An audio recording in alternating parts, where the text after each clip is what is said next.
नमस्कार, मैं आलोक कुमार और आप देख रहे हैं खबर सुप्रभात फास्ट न्यूज। आज अभी हम औरंगाबाद जिले के कुटुंबा प्रखंड के बिराज बिघा गांव में मौजूद हैं।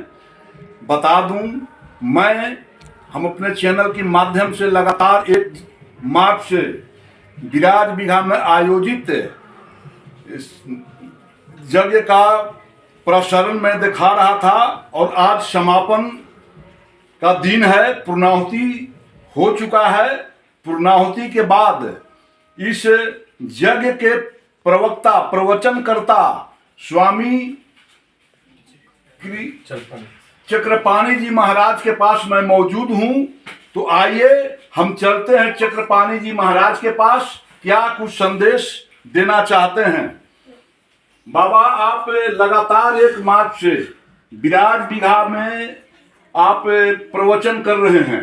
श्रद्धालुओं की भीड़ देखा गया, बहुत ही आकर्षित और मार्मिक पूर्वक आपके श्रद्धालुओं ने आपकी कथा का पान किया, अमृत पान किया। क्या संदेश देंगे अंतिम क्षण में इन ग्रामवासियों के लिए और इस इलाके में जो श्रद्धालु आपका यहाँ प्रवचन सुनने आ रहे थे, क्या संदेश देंगे आप? सर्वे भवन्तु सुखिनः, सर्वे सन्तु निरामयाः, सर्वे भद्राणि पश्यन्तु मा कश्चित् दुःखभाग् भवेत्। कथा समाज को जोड़ने का एक अंग है। आज परस्पर जो लोगों का विचार एक दूसरे के प्रति कुंठित होते जा रहा है और भाईचारा समाप्त होते जा रही है,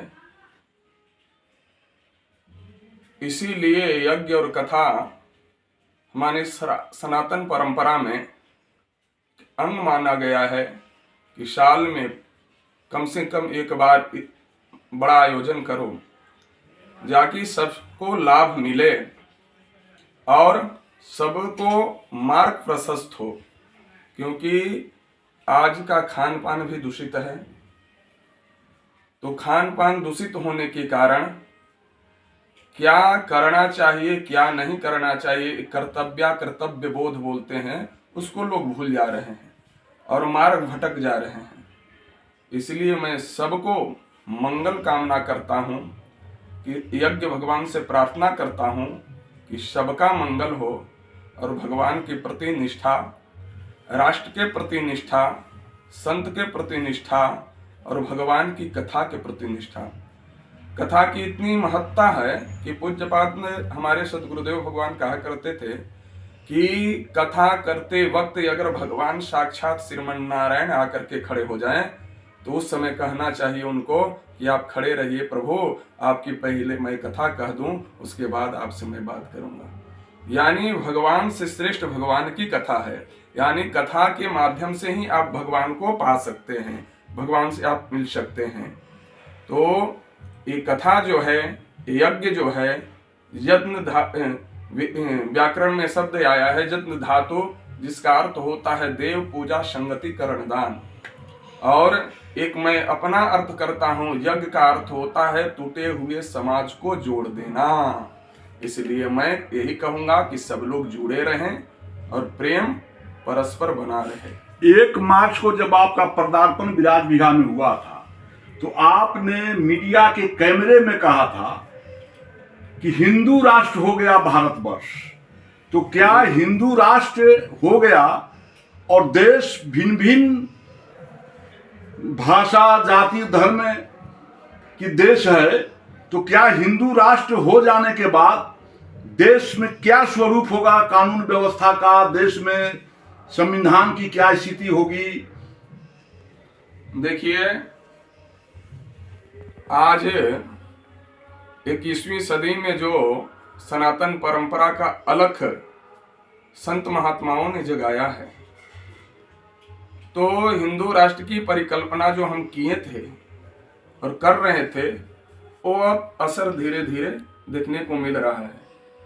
आप पहले की काल में जाएं, इससे पूर्व काल में, तो कहाँ इतनी जग कथा लोग और सनातन के प्रति जागृत थे। लेकिन अब बिल्कुल जागृत हो गए हैं और बात रही हिंदू राष्ट्र की, तो ज़्यादा देर नहीं है।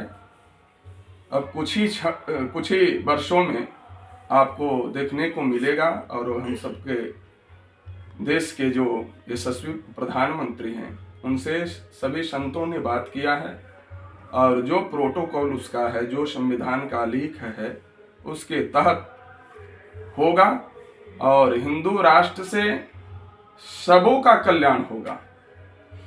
तो क्या हिंदू राष्ट्र घोषित होने के बाद देश के अंदर जो भिन्न भिन्न धर्म भाषा के लोग हैं, तो क्या देश की एकता और अखंडता पर इसका बुरा असर नहीं पड़ेगा? कोई बुरा असर नहीं पड़ेगा। एकदम सब लोग परस्पर, जैसे राम काल में गोस्वामी तुलसीदास जी लिखे हैं कि सब नर करहि परस्पर प्रीति, तो वही स्थिति होगी। कोई विवाद नहीं होगा। राम मंदिर बनने से पूर्व न जाने कितने विवादास्पद बयान आते थे, लेकिन हमारे यशस्वी मुख्यमंत्री आदरणीय हैं योगी जी ने क्या कहा था कि एक मच्छर तक के नहीं मरेगा, और वही हुआ और राम मंदिर 500 साल बादों के बाद बन गया राम जी का। तो ठीक इसी प्रकार से संविधान का जब संशोधन होगा, हिंदू राष्ट्र का घोषणा करेंगे तो कुछ नहीं होगा और सब परस्पर, सब नर करहि परस्पर प्रीति, सब लोग प्रेम से रहेंगे। अभी जो प्रयागराज में महाकुंभ का आयोजन हुआ, प्रचार प्रसार किया गया कि 144 वर्ष के बाद यह मुहूर्त आया है। बिल्कुल। लेकिन कुछ धर्मावलंबी और कुछ देश के जाने माने बुद्धिजीवी आज राष्ट्रीय डिबेट छिड़ा हुआ है कि नहीं, 144 वर्ष का प्रचार मिथ्या प्रचार था, भ्रम